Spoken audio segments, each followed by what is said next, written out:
Today we are going to worship Sri Shiva, Sadashiva. His quality is that he is forgiveness personified. The amount of forgiveness he has helped many of us to exist. Otherwise, this world would have perished. So many would have been finished. Because you know what is the condition of human beings. They don't understand what is wrong, what is right. Apart from that, they cannot forgive. They go on making mistakes, doesn't matter. But they cannot forgive others. This is what we have to learn from Sri Sadashiva.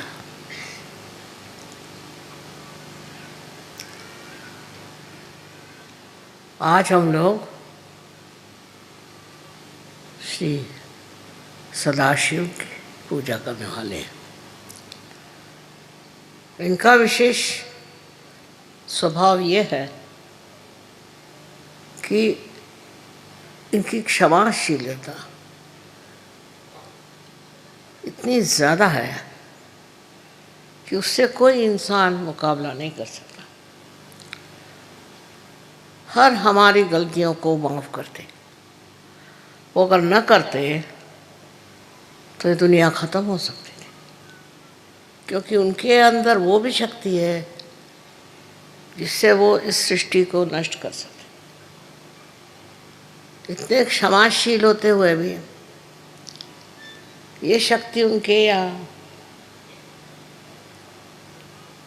जागृत है और बढ़ती रहती।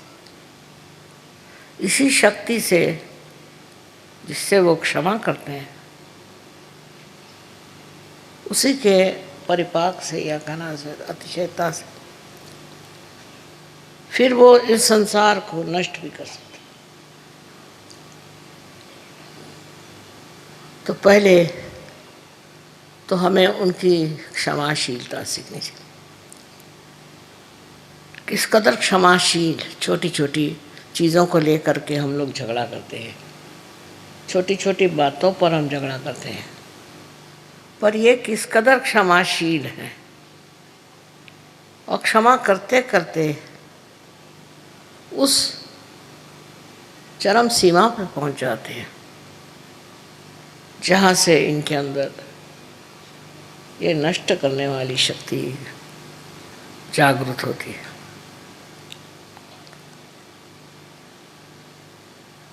इसी से वो अपने को नष्ट भी कर सकते, इस सारे ब्रह्मांड को नष्ट कर सकते।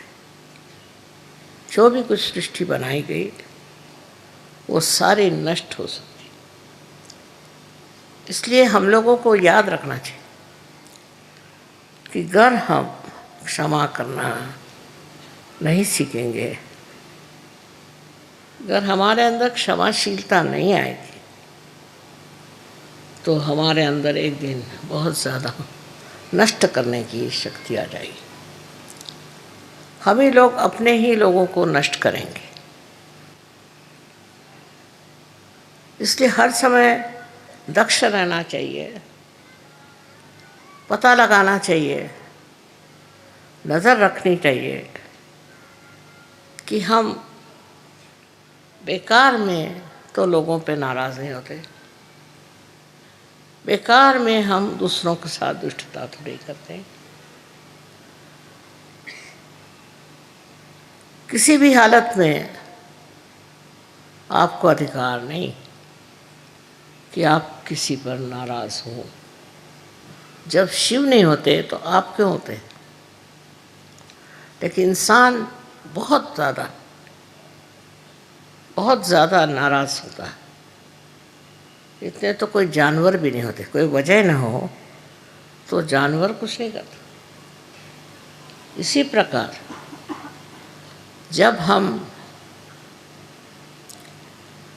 छोटी छोटी बातों पर बिगड़ते हैं तो याद रखना चाहिए कि एक शक्ति है शिव की, वो भी हमारे अंदर कार्यान्वित है, और वो यही है कि हम जब दूसरों पे बात बात में बिगड़ते हैं, बात बात में नाराज़ होते हैं, उनकी कोई चीज़ हम क्षमा नहीं कर सकते, तो फिर ऐसे इंसान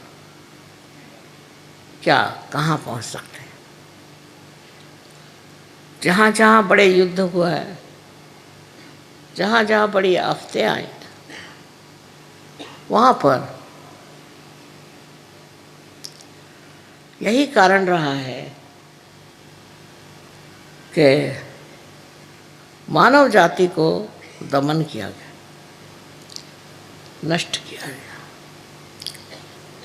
ये शक्ति पहले ही से आ जाती है, बजाय कोई कारण के मनुष्य को ही नष्ट करता है हर जगह। उसकी ये प्रक्रिया क्यों होती है और कैसे होती है, ये बात हम लोगों को सोचना नहीं। यही सोचना है कि हम तो ऐसे शूद्र और निम्न स्तर के कार्य में उलझते तो नहीं। अपने जीवन में हम जितने शांत रहें, शांतिपूर्वक हर एक चीज़ का हल निकालें, उतने ही हमारे भी जीवन में शांति फैल सकती है, हमारा भी जीवन शांतिमय हो सकता है। किंतु प्रश्न ये है कि मनुष्य अपने ऊपर ही कोई ताबा नहीं रख सकता, अपने को कंट्रोल नहीं कर सकता। उसका स्वभाव ही ऐसा होता है कि उसमें वो बहकता जाता है और उसमें वो संतोष करता है कि मैंने बड़ी अच्छी सबको सज़ा दी, सब पे मैं बिगड़ा, सबसे मैं नाराज़ हो गया। यहाँ तक कि अनेक देशों में ये प्रश्न है, एक देश दूसरे देश से चिढ़ गया या एक ही आदमी चिढ़ता है तो सारे उस देश के लोग लग गए, उद्धार के लिए कोई नहीं मिलेगा, उद्धार के लिए कोई देश के लोग नहीं मिलेंगे, सिर्फ मारने पीटने के लिए और बिगड़ने के लिए फौरन लोग खड़े हो जाएंगे। ये सबसे बड़ी कमाल है। अगर किसी से कहो कि हमें यहाँ उद्धार करना है, वो कहे अच्छा आप करिए, हम देखते रहें। पर वहीं अगर कोई आदमी हाथ में कोई आयुध लेके दौड़े तो उसको कहेंगे भाई हमें भी दो, हम भी मारेंगे। ये मनुष्य की तबीयत समझ में नहीं आती। किसी को मारने पीटने में और किसी को तंग करने में और किसी पे गुस्सा करने में मनुष्य को इस कदर क्या सुख मिलता है। पर अब देख लीजिए, रास्ते पे जाते जाते देखा कि एकदम भीड़ लग गई, क्या हुआ, कुछ झगड़ा हो गया, तो आप वहाँ क्या कर रहे हैं? कोई तो कहेंगे हम भी उसमें शामिल हैं और कोई तो कहेंगे कि हम देख रहे हैं। ये हमारे अंदर जो एक प्रकृति में अजीब सी चीज़ आई हुई है,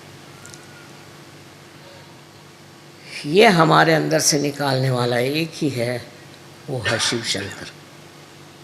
इनकी आराधना से, इनको पूजने से और इनको मानने से, हृदय से मनुष्य का उस क्रोध, गुस्सा नष्ट हो जाता है। పరమ పూజ్య శ్రీ మాతాజీ గారు తన ప్రవచనలో సదాశివుని గుణములను వివరించారు. వారి క్షమాభావన చాలా గొప్పనైనది. కనుకనే ఈ ప్రపంచము ధ్వంసం కాకుండా ఉన్నది. ప్రజలకు ఏది మంచో ఏది చెడో తెలియదు. ఎదుటి వానిని క్షమించరు. వారు ఎల్లప్పుడూ తప్పులను చేస్తుంటారు. వారికి మార్పులు కనిపించదు. సదాశివునికి క్షమించే తత్వం ఇంతా అంతా కాదు. తన ప్రేమ తత్వంతో అందరినీ క్షమించేవారు భోలాశంకరుడు. ఆయనకు కోపము రానే రాదు. ఎంత పెద్ద తప్పు చేసినా కోపము రాదు. శ్రీ మాతాజీ గారు ఇలా చెప్పారు, ఇండియన్ ఉమెన్, ఒక భారతీయ స్త్రీకి మాట్లాడుటకు అంత అధికారం ఇచ్చేవారు కాదు. అదే పురుషునికి సర్వ హక్కులనిచ్చేవారు. ఏ స్త్రీ మాట్లాడదో ఆమె చాలా గుణవంతురాలు. ఫారిన్ కంట్రీలో స్త్రీలను పురుషులు సరిగా చూచేవారు కాదు, హింసించేవారు. ఆ కాలంలో టీచరు కూడా విద్యార్థులను హింసించేవారు. ఇలాగే ఆ సాంప్రదాయము నడిపించుతున్నారు. ప్రజలకు చాలా కోపం వస్తుంది. అప్పుడు మీరు సర్వస్వమును అంటే ఆత్మకు చెప్పాలి, నీవు తప్పుదారిలో వెళ్తున్నావని. శ్రీ మాతాజీ గారు ఇలా అంటున్నారు, నేను చాలాసార్లు మీకు అన్నాను, కోపము ఎక్కువ చేసుకోవడం తప్పని. అందుకని మీ తప్పులను పెంపొందించుచున్నారు. నేను అర్థము చేసుకుంటున్నాను. ఇక్కడ చాలామంది తాగుబోతులున్నారు. వాళ్లను నేను పిచ్చి దారిలో లేక మతి స్థిమితం పొందనలో ఒక్కొక్కసారి పిచ్చివారు కూడా బాగానే అనిపిస్తారు. కానీ వారు చాలా కోపిష్ఠులుగాను భయంకరముగాను చెప్పుకోలేనన్ని అలవాట్లు, గుణములు, ఆధ్యాత్మిక వ్యక్తిత్వం లేనివారు. మనుషులు ఎందుకనో చిన్నదానిని పెద్దదిగా చేస్తారు, ఇంకా దానిని కూల్చినట్లు చేస్తారు. మీ తల్లిని కాబట్టి నేను అంత అర్థము చేసుకుంటాను. వారు మనుషులను సరిగా చూడరు, కుక్క కంటే హీనముగా చూస్తారు. శ్రీ మాతాజీ గారు మళ్ళీ ఇలా అంటారు, మీకు ఇంత కోపము ఎందుకు వస్తుంది అంటే దాని కారణం అడిగితే ఏ కారణము ఉండదు, కారణరహితము అంటే అసమంజసమైనది. ఈ లోకంలో మీరు శాంతి మరియు ఆనందము పంచడానికి వచ్చారు. అందరికీ ప్రేమతత్వముతో ఆనందము పంచి మీరు కూడా ఆనందముగా ఉండండి. తన గురించి ఆలోచించుతారు, కానీ ఎదుటి వారి గురించి ఆలోచించరు. హేళనగా చేస్తారు. హేళన చేసే వారి గురించి ఆలోచించవద్దు. ఎవరైతే కోపము, అరవడము చేస్తారో వారు భయపడుతుంటారు. వారిని పిరికి అంటారు. నిజమైన కష్టము ఒకవేళ వచ్చినా తన దగ్గరికి అది రాదు. అది వచ్చిన ముఖము చాటి వెళ్ళిపోతారు. ఇది ఇంగ్లీష్లో ఉండిందండి. హిందీలో శివుడికి కోపము రానే రాదు. శివుడు చాలా నెమ్మదస్తుడు, ఎప్పుడూ ధ్యానంలోనే ఉంటారు. మనకు చిన్న చిన్న విషయాలలో కోపము వస్తుంది. కోపము వచ్చినప్పుడు మనము ఎదుటి వాడిని కోపగిస్తుంటాము. మనము ఏమి కోపమిస్తామో అది మనకే తెలియదు. కానీ శ్రీ మాతాజీ ఇక్కడ ఇలా చెప్తున్నారు, మీకు ఎంత కోపం వచ్చినా కానీ మీరు ఎదుటి వాడిని క్షమించాలి. ఆ క్షమాతత్వ భావము మీలో రోజు రోజుకు పెంపొందించాలి. ఒకవేళ మీరు పెంపొందించలేని పరిస్థితిలో మీకు వేరే వారికి, జంతువులకు మనకు భేదమే లేదు. మీరు సహజయోగులు. మీరు శాంతిని, మన ఆనందాన్ని పంచుతూ మన జీవితాన్ని వెలుగులోకి తీసుకొని రావాలి. మన జీవితంలో ఎన్ని ఒడుదుడుగులున్నా గానీ, ఎంత మనకు బాధలు కలిగినా గానీ, మనం కోపగించుకోకుండా అందరినీ క్షమించే తత్వం మనలో ఉండాలి. ఉదాహరణకి మామిడి చెట్టు తీసుకోండి. మామిడి చెట్లు పండ్లనిస్తుంది. అని ఆకులు మనకు పనికొస్తాయి తోరణాలుగా. మనము మామిడి కాయలు కొట్టడానికి, మామిడి పళ్ళను తీసుకోవడానికి పైన ఉంటే మనము రాయితో కొడతాం. కానీ ఆ చెట్టు మనకేమిస్తుంది? మనం కొట్టిన ప్రేమతో మనకు పండును, కాయను ఇస్తుంది. అదేవిధంగా మేము కూడా ఎదుటి వాడిని క్షమించాలి. మనకు ఎవరు ఎంత రాయి వేసినా కానీ మనకు క్షమించే తత్వము ఉండాలి అని శ్రీ మాతాజీ గారు సదాశివ పూజలో చెప్పారండి. కానీ మనకు కోపం వచ్చినా కానీ మనము ఏదో ఆలాపనలో కానీ ఎవరి ఎదురుగా మనం కోపానికి వస్తామో, ఒకవేళ మనం అక్కడ నిలబడకుండా వేరే చోటికి వెళ్ళి మన కోపంను శాంతి చేసుకోవాలి. ఈ విధంగా శ్రీ మాతాజీ గారు చాలా చెప్పారండి తన ప్రవచనలో.